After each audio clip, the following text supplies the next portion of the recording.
Hi, my name is Anya, and the case I'll be talking about today is called the sister killer while making cinnamon rolls. If there's any case you want me to cover, please leave in the comment section below. And if you like this video, please give it a like, and don't forget to subscribe to my channel for more videos.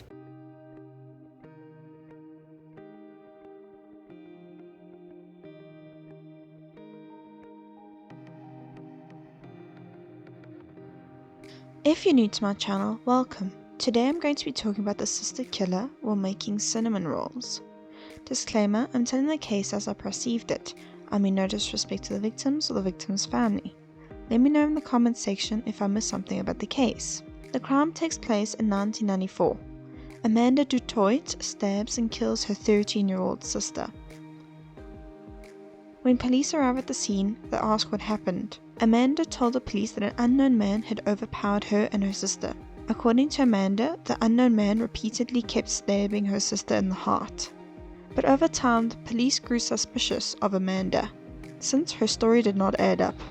Like, why would the unknown man only attack Amanda's sister, and not both girls? Why did Amanda not try and stop the unknown man from hurting her sister? And on top of all that, there was no signs of a break-in. Later, Amanda confessed to her best friend that she had in fact killed her sister. Amanda's friend then gave a testimony to the police. And in the testimony it said that the two sisters had an intense fight over the TV. According to Amanda's best friend, Amanda wanted to study, yet Amanda's sister had the TV on. The two sisters kept arguing about switching the TV on and off, until Amanda took drastic measures into her own hands by taking a knife, which she had used to make lunch for herself earlier, to repeatedly stab her sister in the heart. During the trial, psychologists gave possible reasons why something like this could have happened. Some speculated that Amanda believed that her two sisters were far prettier than her. Others also speculated that Amanda acted out in jealousy, since Amanda wanted a pair of caterpillar shoes for her birthday. Unfortunately, she did not receive them. However, later on, her sister was given a pair of caterpillar shoes. To this day, the reason is unclear. These are just speculations. Amanda has never come out with a real reason. Amanda served a 10-year sentence for the murder of her sister.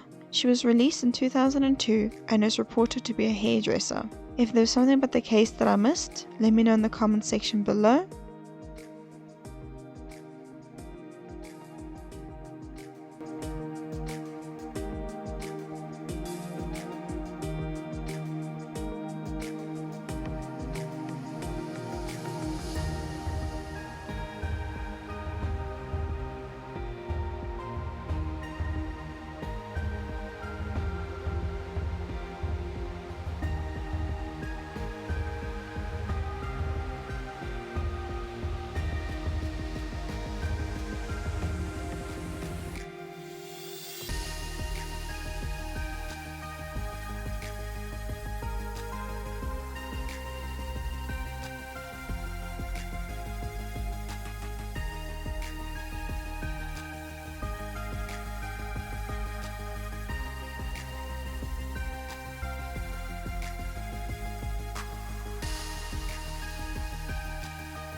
Until next time, bye!